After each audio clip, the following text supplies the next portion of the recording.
जय माता दी। धन्वंतरी जयंती की कथा सुनाने जा रही हूँ।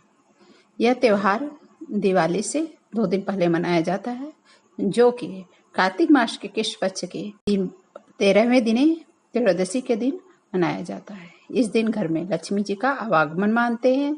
इस दिन धन्वंतरी वैद्य समुद्र से अमृत कलश लेकर के प्रकट हुए थे, इसलिए धनतेरस को धन्वंतरी जयंती के भी नाम से जाना जाता है। इस दिन महालक्ष्मी, धन्वंतरी जी की और कुबेर जी की पूजा किया जाता है। इस दिन गणेश लक्ष्मी जी का मूर्ति चांदी सोने का मूर्ति चांदी सोना तांबा पीतल जिसके पास यथाशक्ति जो भी है आप खरीद सकते हैं। इस दिन लोहा नहीं खरीदा जाता, काले बर्तन नहीं खरीदे जाते, इसलिए ऐसी चीजें न लाएं तो ज्यादा ही अच्छा रहे। आइए कथा की ओर चलते हैं। एक दिन भगवान विष्णु मृत्यु लोक में विचरण कर रहे थे। लक्ष्मी सहित भूमंडल पर आए। कुछ देर बाद लक्ष्मी जी बोली कि मैं दक्षिण दिशा की ओर जा रही हूँ, उधर मत देखना। यह कहकर ज्यों ही भगवान ने राह पकड़ी त्यों ही पीछे पीछे लक्ष्मी चल दी। कुछ ही दूर पर सरसों का खेत दिखाई दिया। उसके बाद ऊख का खेत मिला। वहीं लक्ष्मी जी ने श्रृंगार किया और ऊख तोड़ करके चूसने लगी। तत्क्षण भगवान लौटे और यह देखकर कि लक्ष्मी पर क्रोधित होकर श्राप दिया कि जिस किसान का यह खेत है 13 वर्ष तक उसकी सेवा करो।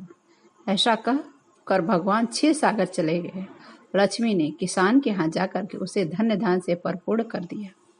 तत्पश्चात 12 वर्ष के बाद लक्ष्मी जी ने जाने के लिए तैयार हुई, किंतु किसान ने रोक लिया। भगवान जब किसान के यहाँ लक्ष्मी को बुलाने आए तो किसान ने लक्ष्मी को जाने के लिए मना कर दिया। तब भगवान बोले, तुम परिवार सहित गंगा में जाकर के स्नान करो और इन कवड़ियों को जल में छोड़ देना। जब तक नहीं लौटोगे तब तक मैं नहीं आऊंगा। किसान ऐसा ही किया। जैसे ही उसने गंगा में कौड़ियां डाली, वैसे ही गंगा में 4 चतुर्भुज कौड़ियां लेकर चलने को उद्यत हुए। तब किसान ने आश्चर्यचकित होकर के गंगा जी से पूछा, ये 4 भुजा वाला? गंगा जी ने बताया कि हे किसान, ये चारों हाथ मेरे ही तो हैं। तूने जो कौड़ियां मुझे भेंट किया है वे किसी की दी हुई है। किसान बोला, मेरे घर में 2 सज्जन आए थे, वे ही दिए थे। गंगा जी बोली, तुम्हारे घर में जो स्त्री रहती है वह लक्ष्मी है और जो पुरुष विष्णु। तुम लक्ष्मी जी को न जाने देना, नहीं तो पुनः उसी भांति निर्धन हो जाओगे।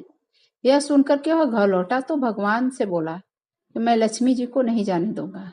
तब भगवान ने किसान को समझाया कि इनको मेरा श्राप था, जो कि 12 वर्ष तक तुम्हारी सेवा कर रही थी। फिर लक्ष्मी चंचल होती हैं, इनको बड़े से बड़े लोग रोक नहीं पाते। किसान ने हठपूर्वक कहा, नहीं, मैं लक्ष्मी जी को नहीं जाने दूंगा।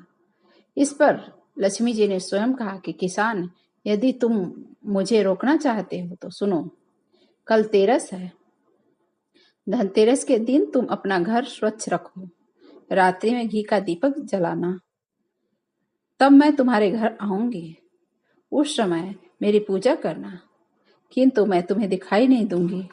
किसान ने कहा, ठीक है, मैं ऐसा ही करूंगा। इतना कहा और कहने के बाद लक्ष्मी जी 10 दिशाओं में फैल गई।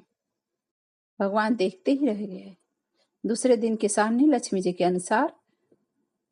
के कथा अनुसार पूजन किया। उनका घर धन से परिपूर्ण हो गया। इसी भांति हर वर्ष धनतेरस और लक्ष्मी जी का पूजन किया जाता है। जो लोग किसान के जैसे लक्ष्मी जी की पूजा करते हैं, आराधना करते हैं और उनके लिए दीप दान करते हैं, तो लक्ष्मी जी सदैव उनके ऊपर कृपा बरसाती हैं। जय माता दी, जय महालक्ष्मी।